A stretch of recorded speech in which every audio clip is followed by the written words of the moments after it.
we have Courtney Rhodes with his Green Tide list. Guys, Green Tide has finally made a comeback. Someone ran Green Tide, and he ran them at the same event. So Mr. Courtney Rhodes did run the Green Tide that was nerfed into oblivion, and he's still making them rise. So let's take a look at his list real quick. You know, Green Tide lists aren't too differing or surprising sometimes, but very important things we should talk about, because there's just one change. Is, you know, they're not one change. There's just a couple data slates changes. I should say this better. There are a couple point changes and data slate changes away from being a very effective archetype to run. So I still think orc players have to pay attention. We have 3 war bosses, one with bloodthirsty belligerents, and then simply one weird boy. Boom, he went thin on the characters. I think you want to do that. Don't give up double fixed. A lot of the time, the other fixed secondaries are really low scoring, hard to pull off. People don't really want to do them.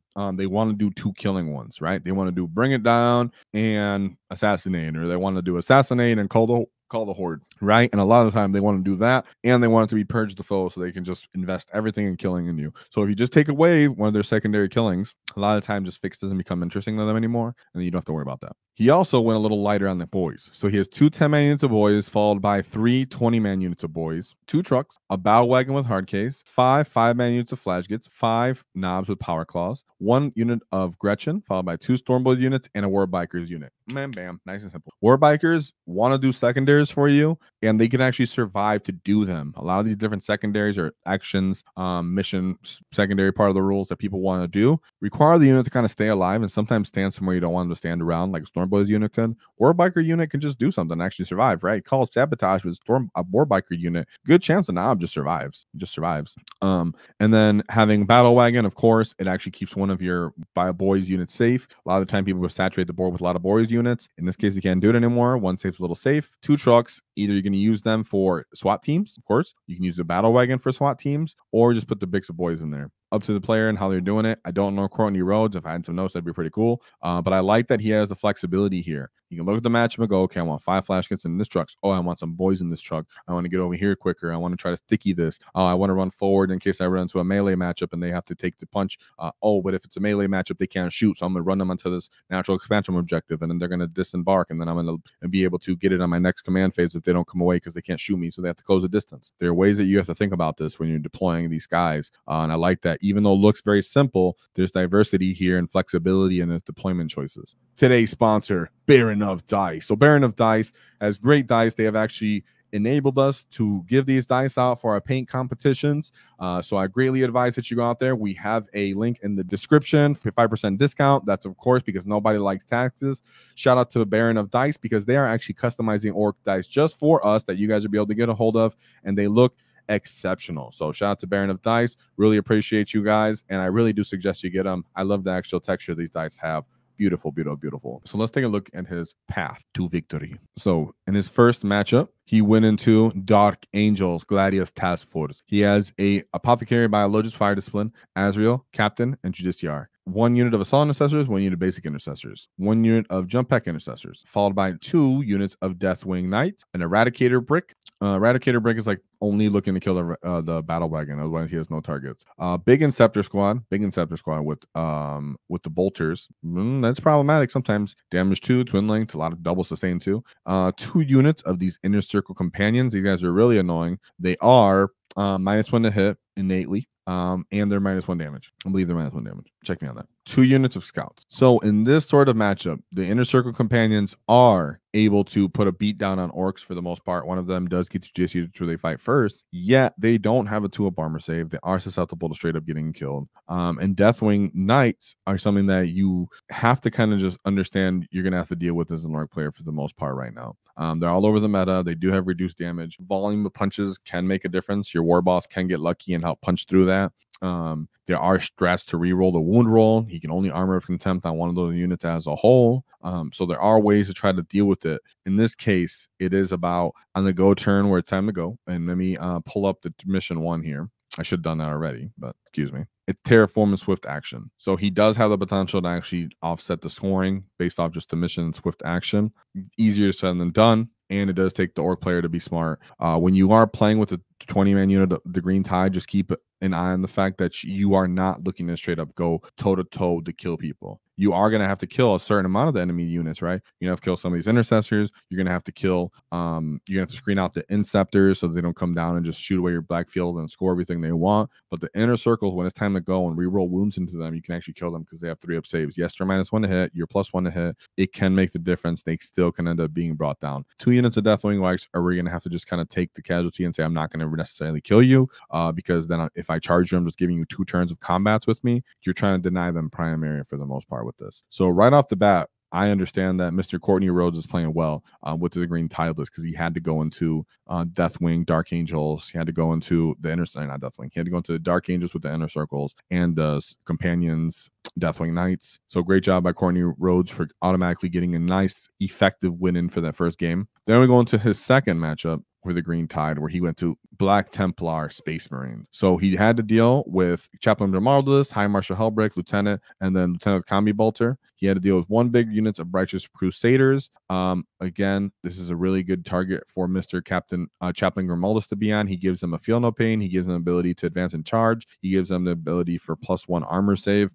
So very problematic sort of unit that he can do it, or he can end up sticking Mr. High Marshal Hellbreak in there for making more killy effectively, but likely he's going to put Hellbreak in the Sword Brethren squad, right? So he has Assault Intercessor with Jump Pack, 1 Basilisk Dreadnought, 2 Gladiator Lancers, Infiltrator, a Lad Raider Redeemer, and then Sword Brethren squad, followed by a Scout squad. And as for this mission, it was his second mission, which is Purge the Foe. There are a lot of boys units here that can end up getting killed. Both of these guys aren't super elite, but as we looked at this list, it does have a little bit more MSU than other green tide lists. There are 2 units of boys. There's 2 trucks. There's 3 flashgets. There's a knob. There Storm Boys, War Bikers. There's a lot of MSU there, and really even the meat and potatoes of this list of the 20-man units of boys don't have the durability of the Feel No Pain. So Sword Brethren, blending through them, that big unit of Primaris Crusaders can end up blend through those boys. They don't have Fight on Death here. There's no gas to help offset or throttle their killing potential. And then he just has just enough anti-tank that they can all just focus on his battle wagon. And then other than that, he has flamers for Lamb Raider Redeemer. I'm sure this player also played Black Templars correctly. I'm just saying that you can see how he has all the tools to kind of just, if Courtney Rhodes made a mistake, he could just punish him really hard for that. Courtney still scored very well for Purge the Foe, so he was still doing his work, but it's a hard one when the guy could just kill you so effectively, and you have to deal with that. So he did take his loss there, but nice representing win. Then he gets his third mission. It was Taken Hold, hidden supply lines. Orks liked his mission. Orks are fine with his deployment zone as well. Take this Beastmaster off my screen. So for his third game, he went into Space Marine, Blood Angels, Sons of Swingunius. We'll see how their points look, right? We'll see how their points look. 2 captains, Chaplain with Jump Pack, Lamardes, and the Sanguinary Jump Priest, only one of them.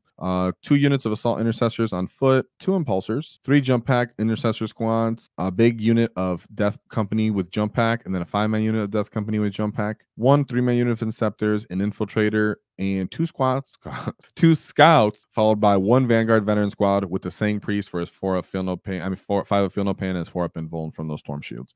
Quite straightforward Sons of Sanguinius list. These guys are super killy and have the potential to kill the Orc units, but luckily our boy does have a lot of screening. Our Blood Angels player doesn't have anything to really pop tanks other than running up and charging them. Therefore, you can actually stage in your trucks. You can stage in your wagons. Flash gets feel really good until a lot of these units putting in 2 damage shots into them and then running in with strength 5 punching. And then re-rolling wounds with the boys means you at least get the volume to really chew through these guys once it's your turn to fight with them. So you do get the initiative on you if you don't screen. You do have the transport, so you can actually hide up on them for a little bit. They have a couple of impulsors, so they can do it as well. Not a straightforward game by any means. And this is the third one. You're just happy that it's taken hold for easy primary scoring on this mission to keep the game pretty score, but he had a 96-point win there. So Courtney was just doing work, to be honest, because this Blood Angel player does have a lot of the tools and to run up there and punch these mobs and even finish them off. It was just really good timing on the wall, I'm going to assume here. So he ended up just soaking in that punch and then clapping back and just responding very well. Or he, went toe to toe and then ended up scoring a secret mission with his weird boy somehow, right? Then he goes into his fourth game.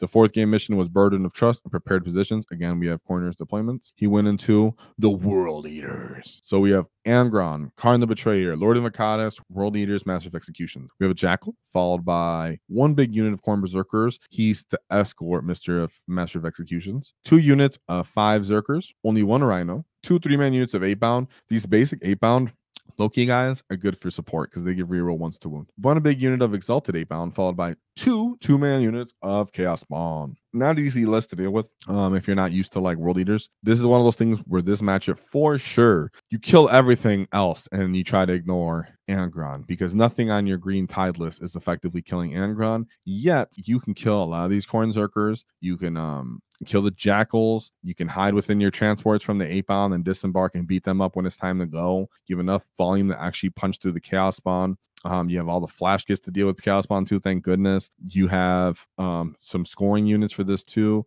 And like I said, it's Burden of Trust, prepared positions. You could take advantage of prepared positions actually on non-wall turns if he had shooting, but he doesn't because he's World Eaters. So really important of you as an Orc player to know into this matchup that one, if you screen correctly, he's not going to just YOLO bound into you. But if he does just YOLO bound into you, try to kill everything else and just let Angron kill, one unit, hopefully a turn, right? Try not to give him more units than that, but just have your units spaced out where Angron's about to go and just say, all right, Angron, you can kill this 1 unit of boys. Oh, you can kill this 1 truck. Yeah, Angron. Oh, you can get my battle wagon.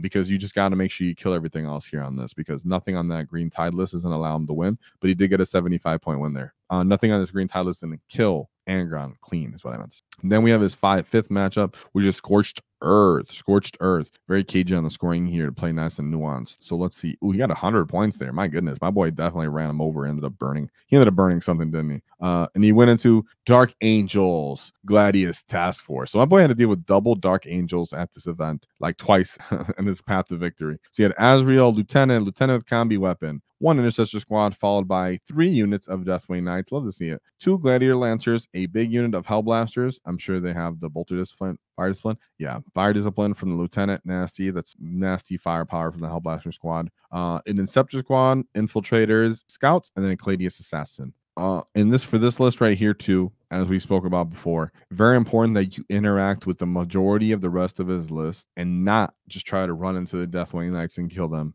You do want to end up on the objectives with them because you can just not OC them, but you don't necessarily want to charge them and then he Armor of Contempt and you do nothing with them, right? You could do them if you have multiples go off, your war boss goes off, maybe he gets lucky and they punch away most of your boys, but your boys survive, and then the war boss chews through some people and they don't pop Armor of Contempt. There are conditions that you can kill them, but you only really want to try to kill one of these units because you can't let all 3 of them stand on every objective in the middle of the table, right? But your priority is, once I can kill this one, I'm trying to kill everything else that was around this unit to support him and reclaim the middle, whether it's by just having bodies to go there and keep auto-seeing it, or that's the one unit that I end up having to kill. But just know you're not killing all 3 of them when you're going into this matchup. You're more or less going for about 1 of them, because at least your green tide list isn't about just killing, right? This is Purge. So you're really about, I blow up one side of the field, get to your home deployment zone, right? Or you weird boy to his home deployment zone while his Deathwing Knights stand in the middle of the table and just stand there because they're just meant to stand in the middle of objectives. So shout out to Courtney Rhodes for actually being able to pull off a green tide 4-1, going through Dark Angels 2 different times and having to deal with Blood Angels. Courtney Rhodes was definitely on his Great WAAAGH path right here, as the only army that took him down was just 1 loss that he had to deal with in the 2nd round. And he had very light characters. Like I said, he had 3 war bosses, 1 bloodthirsty belligerents, 1 weird boy so you could do secret missions, 2 20-man units of boys, 2 10-man units of boys, 2 trucks, 1 battle wagon, 3 5-man units of flash kits, love flash kits, and then a 5-man units of non with power claws for the SWAT teams, 1 simple Gretchin unit, 2 storm boys, and 1 war biker unit. With my boy only dropping 1 game, which was 2 Black Templars, and in reality, I think it was only because it was Purge the Foe. It's hard to say why he lost that, but maybe Purge the Foe saw off a couple point difference there. Because Courtney showed that he could actually deal with Space Marines in all these different ways through his other paths to victory. I'm sorry, through his other wins. So close one there, Courtney. Almost went 5-0. I felt like you were right there on the cusp. Really did a great job there with your green tide. I'm sure that someone like you is going to do really, really good when they get a little bit of buffs here and there, which I really like to see. I personally love green tide. That's where I started my 40K experience. So I'm happy to see you're doing great out there and motivating other Orc players that they can still get stuck in with the green tide. If you enjoyed the clip, Check out the full video here. If you'd like to see more tactics, click here. Let's get stuck in, lads!